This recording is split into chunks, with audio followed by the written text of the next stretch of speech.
the whole fake it till you make it thing is actually kind of true in business. And I'm getting to the point now with my business, and I'm very grateful for it, where it's stable, it's growing, and I'm feeling those growth pains. And so this video, I want it to not just be like reflective, like for myself and stuff, but I also want it to be a useful piece of information for you for what it feels like when you're experiencing actual growth with this thing that you're building. Because in the beginning, I don't know about you, in the beginning, it felt like I was playing dress up a little bit, like, oh, here's my website. Oh, here's my offer. Like, when I get my first customer, this is what's going to happen. I'm going to have this process over here. It's all nice and organized. And as it kind of grows and you figure out the kind of people that you attract and you start to find your groove with how you deliver on the stuff that you're giving to these people that you attract, you kind of start to like fall into what your actual routine is. You know, it's like starting the school year with like your binder and your notebooks and your like little cubbies and stuff. And then like by the time December, January hits, it's just like your desk is a mess and like can't find half the stuff that you need.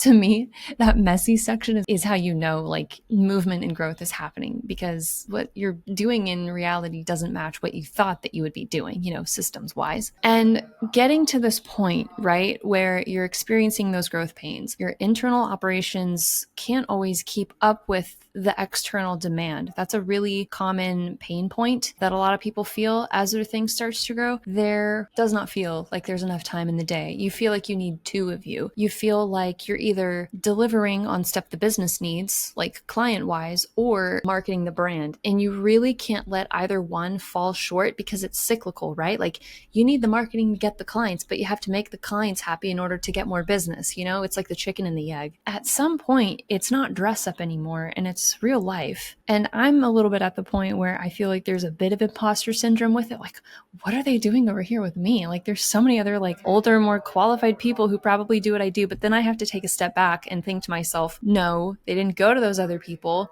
They came to me because they heard something great about me that they want to experience for themselves. Your reputation drives a lot of that, because if people like, know, and trust you and you operate with integrity and transparency, it's almost hard to not want to tell other people about you or to, you know, like sing their praises or something. So when you get to the point where you've kind of got an idea of what works for your business and you're continuing to show up every day, you need your outside to match your inside, because there comes to a point where your first website draft does not match who you are anymore. So that needs a revamp. Maybe you have one good headshot that you've been using for like the last 10 years, 5 to 10 years or something. You should probably get some new headshots, because you can use that for content. You can use that for thumbnails. You can use that for newsletters. Like you can use that stuff a lot. Does your website have a video of you talking about what you do? Maybe you need to do that. There's a lot of phone cameras nowadays are pretty professional looking. Get yourself a tripod, sit in front of a window, tell people who you are. There's like a freshening up period that needs to happen. And this is literally just what I went through. And it's not always cheap, because you get what you pay for. And I wanted something that reflected that we are a high quality business entity. We're transparent, we're authentic. Like I wanted to emit that, because it's hard to do that through your own efforts sometimes. And it's almost sometimes easier for other people to capture that. So I paid a chunk of change to get a slug of new photos, thumbnails, clips, videos. I paid a videographer to make a little sizzle reel of me talking about what the heck we do for our business. It was not cheap, but it was fairly priced. And if those things get me new clients, well, then it's easy to see an ROI from it. And you can put that stuff anywhere. I redesigned our website and I put a bunch of that stuff up there. I revamped my LinkedIn, put a bunch of stuff up there. I'm talking more about the case studies that I have. I'm talking more about the wins and the successes. I'm talking more about my philosophy. I'm talking more about here's what I'm seeing in these conversations with people, because I've done it enough times, consistently enough for 2 years, I would say, that I'm able to detect some of these patterns. And it's weird because it's at a point now where the stuff that I say has a little bit more weight to it than it used to, which is foreign to me. I'm so used to just like speaking into the void. I mean, these videos on average don't get any more than like 50 or 100 views, and that's fine. But if it helps someone and 30 of those 50 people are engaged, I'm a happy woman. That's like a 60% engagement rate, which is more than maybe some 6-figure brands out there. But a lot of it in the beginning is just experimenting. And the secret lies in doing a lot of the not cool, unsexy stuff. I mean, it's like if you want your beach bod, you got to eat your vegetables and like go to the gym and then you'll have your beach bod. It's kind of easier said than done. Okay, easier said than done. But That same sort of philosophy applies to business. If you're making a lead magnet, would you yourself want to download some checklist spreadsheet from Canva on some person's website? Does that actually answer your questions? Or would you rather sink in multiple hours of your time, like your homegirl did, creating a quiz that tells people what their ideal revenue engine is based on the type of business that they have? The stuff that people want is the stuff that is kind of a pain in the butt to make or to talk about sometimes. But if you want the attention and the results and maybe even the revenue, it's just one of those things where you kind of have to suck it up and do it, because at least you know then that if you make it in response to the stuff you're hearing, that you're seeing what people are saying, you know that it will be used, even if it takes a little bit extra time to make the thing. And then you can use it and use it and use it and know that people are actually using it. They're not just like downloading it, looking at like the first few lines and being like, oh, that's cute, and then like not actually following it. I don't want to get too much off topic, but in my opinion, a good lead magnet is something that actually answers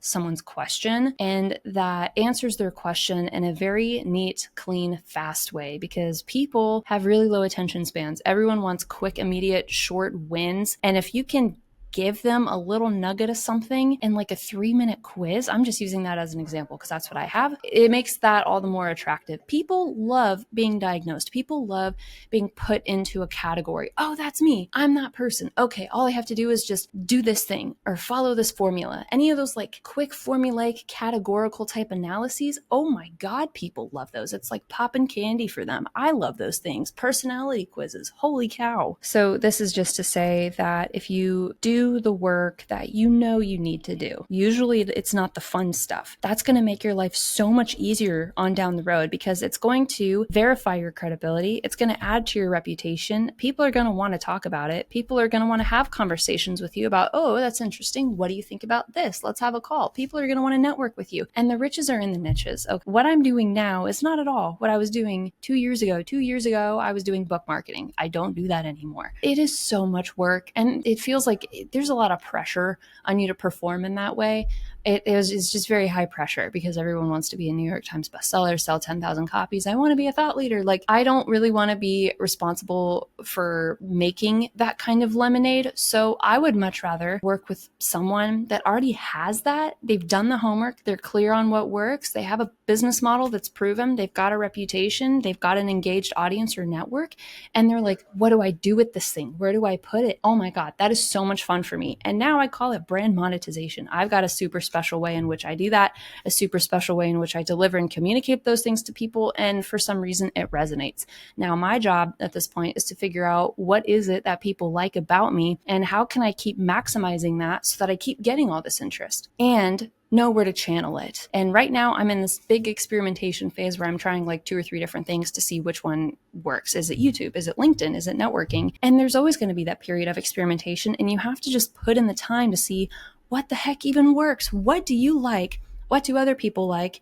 And which of those things overlap in a way that gives you the most amount of results with the least amount of resistance? That's hard to do. That's hard to do. There's just a giant period of exploration where you're trying to figure that out. And then when you do, you double down on it with the caveat that you are prepared to pivot if that runs dry, if the market changes, if technology changes. I feel like I am constantly revamping and tweaking and updating what I do, like on a quarterly basis. It is so darn frequent.